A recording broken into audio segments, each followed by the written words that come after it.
Olá pessoal, tudo bem? Espero que sim, mas espero também que vocês já tenham ouvido falar em nomes importantes da história da arte, da pintura, como por exemplo Claude Monet, Edgar Degas, Pierre-Auguste Renoir. Eu estou falando do quê? Da grande tríade da pintura impressionista, ali no final já, na segunda metade do século XIX, a partir da década de 1870, que é quando surge esse primeiro movimento de vanguarda que começa a preparar o sentido daquilo que vamos chamar de arte moderna. Muito bem, mas vamos entender primeiro o contexto em que surge, em que se desenvolve o impressionismo e depois verificar os seus principais artistas, as suas principais obras de arte e também as características, que marcam essas obras de arte. E aí no final, claro, as atividades para vocês exercitarem os seus amplos e profundos conhecimentos. Vamos lá então. Olha só, quando a gente fala do impressionismo, primeiro é preciso ter uma noção do que estava acontecendo na época. O impressionismo surge ali na década de 1870, certo? Na França, em Paris especificamente, um grupo de artistas como Claude Monet, como Auguste Pierre Renoir, Edgar Degas, e depois eles terão ainda vários outros seguidores que formarão um pós-impressionismo, que nós estudaremos depois, E eles viviam principalmente no bairro de Montmartre. O que era esse bairro? Olha só, a cidade de Paris ela foi reformada depois da Revolução de 1848. Essa reforma acontece na década de 1850 e foi conduzida pelo prefeito Haussmann. Também era a época do governo do imperador Napoleão III. Foi o momento em que Paris vai se consolidar como a grande capital cultural e artística do mundo. Esse cosmopolitismo moderno de Paris traz ali um ambiente favorável à associação de artistas em torno de um projeto estético. Mas traz artistas de tudo quanto é lado, de vários países e com diferentes concepções de mundo. Temos várias correntes ideológicas pipocando na Europa nessa época. Temos movimentos nacionalistas, movimentos liberais, movimentos anarquistas, movimentos socialistas, tem o socialismo utópico, tem o socialismo científico, tem uma série de novos saberes científicos também se desenvolvendo. E tudo isso traz visões de mundo cada vez mais diversas, cada vez mais heterogêneas, o que permite a associação de pessoas, intelectuais, de artistas, para defender uma visão de mundo comum. É isso que dá origem, na verdade, às chamadas vanguardas modernas, sendo a primeira delas o impressionismo. Agora, o impressionismo ele acontece no contexto também da segunda revolução industrial. É um momento de grande êxodo rural, de grande concentração urbana.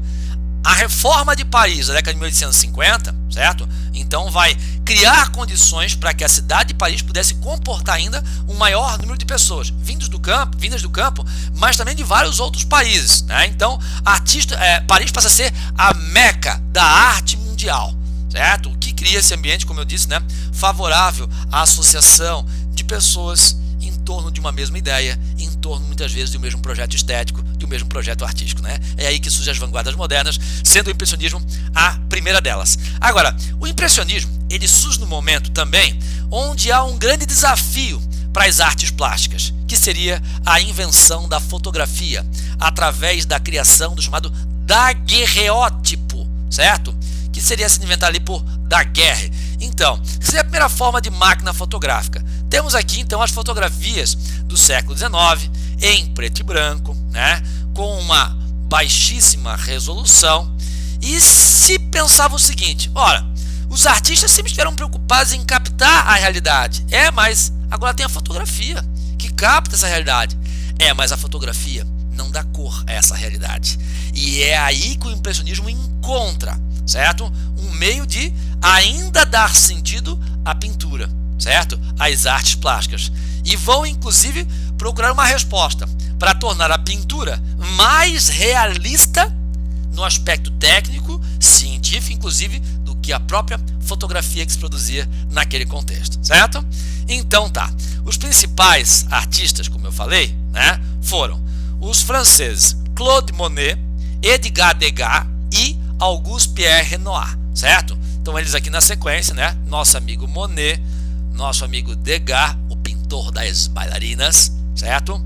Monet vivia numa casa com um jardim grande, tinha um lago e ele adorava pintar as flores do pátio de sua casa, o lago, a ponte japonesa que tinha sobre esse lago, as plantas aquáticas desse lago. Essa é a figura de Monet, um homem encantado pela natureza, pelas flores, pelo pôr do sol, pelo nascer do sol.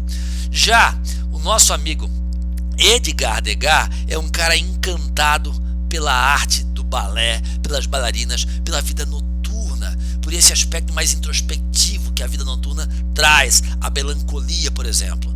E o Renoir é o nosso pintor da vida burguesa, mas ele vê uma certa melancolia, uma certa introspecção, mesmo no ambiente onde a multidão burguesa, né, se faz presente. Então, vamos ver o que existe aqui de comum nesses artistas, né, e as características gerais da pintura impressionista, certo? Vamos lá então. Olha só, o nome impressionismo surge após a exposição de uma pintura de Claude Monet, que tinha como título o quê? Impressão, Nascer do Sol, que é essa pintura que aparece aqui, né? Muito bem. E aí ela foi fortemente criticada. Por quê? Porque o artista pintou a tela e deixava claramente ver, certo? As marcas do pincel, né? As pinceladas ali. Parece que a tinta não foi esticada. Não entendiam que era a intenção do artista justamente deixar a pintura dessa maneira. E aí passaram a criticar pejorativamente essa pintura, chamando de impressionismo. O impressionismo aí, o cara que pintou a pintura de impressão, o impressionismo, nossa, criou uma nova concepção estética. E aí o Monet acabou usando esse termo que foi utilizado primeiro de modo pejorativo para si, né, e para esse grupo que estava ali, né, convivendo com ele e comungando dessas mesmas concepções estéticas, como, por exemplo, né, Degas e Renoir. Pois então, aí a gente vai ter aqui também a Menina com Regador de Degas, certo? E, desculpa, Degas não, é de Renoir, tem que mudar isso aqui, tá? E a Mulher com Sombrinha, de Monet. Vejam só, eles procuravam trabalhar ao ar livre, buscando o quê? O efeito da luz sobre a cor. Inclusive tem uma coisa curiosa, né? Vamos imaginar o Monet pintando esse quadro, certo? Ele não conseguiu pintar tudo isso quando o sol estava nascendo. Não foi só um nascer do sol que ele conseguiu captar. E tem mais um detalhe. Quando o sol nasce, a posição do sol vai lentamente mudando de lugar. Enquanto isso, o artista está concebendo a sua obra. À medida que o sol muda de lugar, muda também o quê? A luminosidade, a incidência da luz sobre as coisas, a natureza e o que está ao redor dele. E se muda a incidência da luz, né, o quadro permanece o mesmo? Então, na verdade, o que ele faz é, ao trabalhar ao ar livre e procurar captar o efeito da luz sobre a cor, ele vai acabar captando o efeito da luz sobre as cores nas várias posições que o sol assume. Por mais que o sol tenha que aparecer, é claro, numa posição específica, ele vai acabar captando, certo, diferentes momentos desse nascer do sol.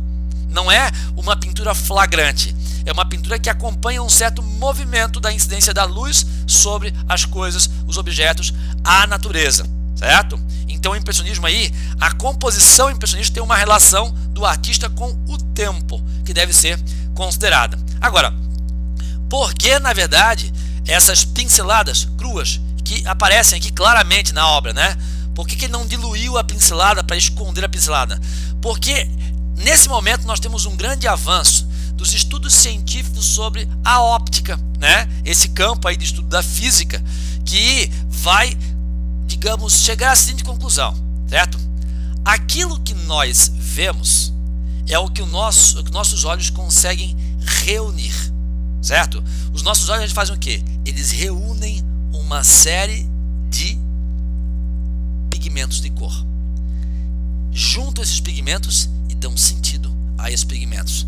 Então, se é assim que funciona a nossa capacidade óptica, a nossa capacidade de olhar, por que não conceber uma pintura dessa maneira, certo? Vamos então, através de pequenos pigmentos, fazer uma obra de arte.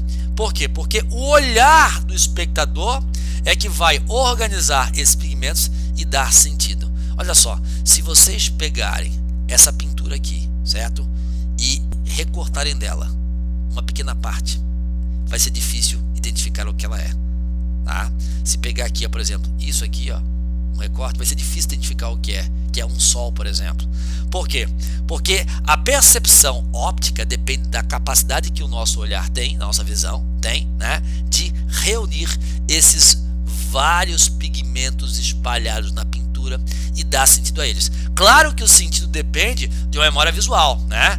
O que é isso? Eu sei que é um sol, claro, porque eu já vi um sol, eu reconheço que é um sol. Claro, tem a questão da memória visual, mas não é só memória visual, é na verdade a capacidade, né, óptica de reunir esses pigmentos formando uma imagem. Aí depois, claro, o reconhecimento dessa imagem a partir da nossa memória visual, o que vem, claro, de uma bagagem cultural, né, que todos nós temos. Agora, aqui outro exemplo, né? A menina com regador, que é do Renoir e não é do Degas, certo? Aparece aqui também, certo? Esses pigmentos de cores, eles são meio que ali, ó, desorganizados na pintura, porque cabe ao nosso olhar reunir esses pigmentos e dar sentido a eles. Eu vou dar um exemplo para vocês, tá? Se vocês pegarem, por exemplo, uma fotografia no computador, essa fotografia tem uma certa resolução.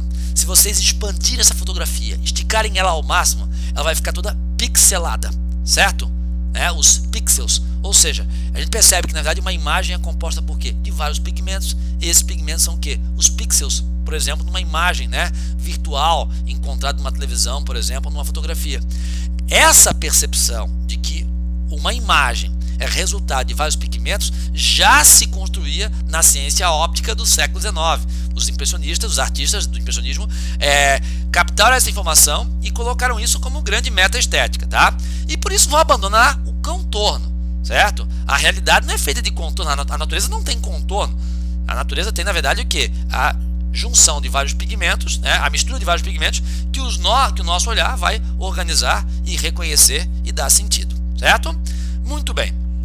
Mas vamos ver aqui o seguinte, ó. Existe aqui uma relação, como eu falei, do artista com o tempo, né? E existe uma certa fluidez do tempo. Vamos imaginar o Monet, então, pintando lá impressão, nascer do sol. Ele não vai chegar assim e pegar um flagrante, uma imagem ali, ó, estática, e pronto, agora é isso que eu vou pintar, como quem fotografasse aquela imagem e agora eu vou pintar isso. Não. A imagem que ele está observando está em mutação. O sol, né, vai estar em posições diferentes. A luminosidade que ele produz vai variar. Então existe aí uma certa fluidez do tempo individual, que nesse caso é o tempo do artista, certo? É o tempo da percepção que o artista tem sobre o que está ao seu redor. E a gente vai perceber que esse tempo individual do artista, esse tempo psicológico, também passa a fazer parte do modo como o artista retrata seus personagens. Olha só, a bailarina de Degas, ela está introspectiva, ela está olhando para dentro de si, certo? Ela está mergulhada no mundo interior. E nesse caso, o tempo lá fora tem uma duração mecânica, matemática, do relógio, do calendário, mas ela está ali, compenetrada, dentro de si, voltada para si. Ali o tempo dela tem uma fluidez maior. Naquele momento de compenetração existe uma profundidade dessa duração psicológica.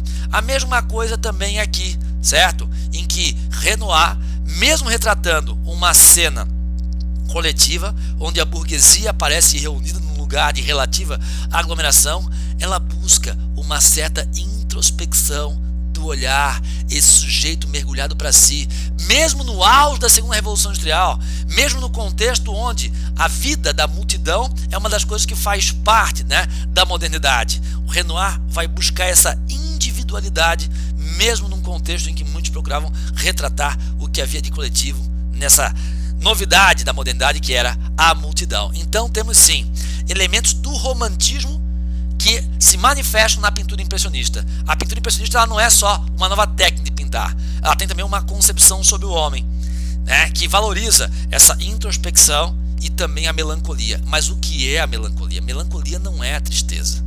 A tristeza por si só não explica a melancolia. A melancolia tem a ver com tristeza? Tem.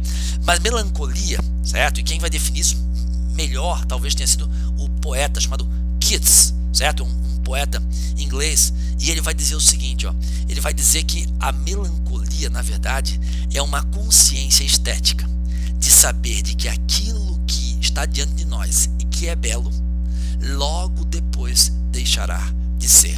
Ou seja, a beleza é uma coisa efêmera.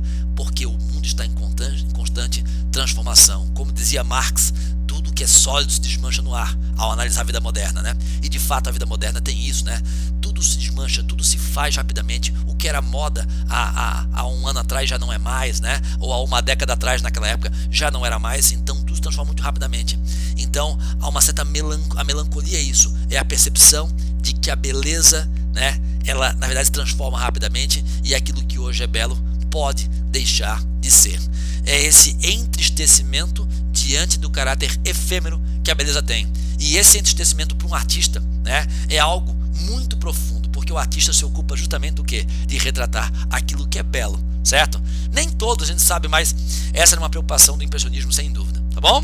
Então, sobre o impressionismo é o que eu tenho de mais importante para explicar para vocês, certo? E não esqueça desses nomes, tá? Claude Monet, Auguste Renoir, ou Pierre Auguste Renoir, e Edgar Degas, certo? Fica aqui então as atividades que vocês têm que fazer, na página 37, capítulo 16, certo? Da apostila de vocês. E um beijo grande, fiquem bem e se cuidem, tá bom? Tchau, tchau.